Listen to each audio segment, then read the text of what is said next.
જે ખૂબ જ અમૂલ્ય છે. વિશ્વના ઘણા દેશો એવા છે કે જેને પોતાની સંસ્કૃતિ જ નથી હોતી, જ્યારે ભારત એ વાત પર ખૂબ જ નસીબદાર છે કે આપણી પોતાની એક ગરવી સંસ્કૃતિ છે અને એમાં ગુજરાત શિરમોર છે.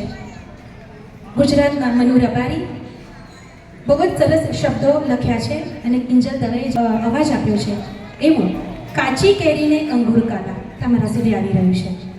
અને બધા બેસજો. આપણી વચ્ચે જે અતિથિ વિશેષ છે એમનું સન્માન આપણે કરવાના છીએ, એટલે હવે થોડોક ટાઈમ બધા પોતાની સીટ પર બેસી રહેશે અને આગળના કાર્યક્રમને માણશે.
Thank you so much.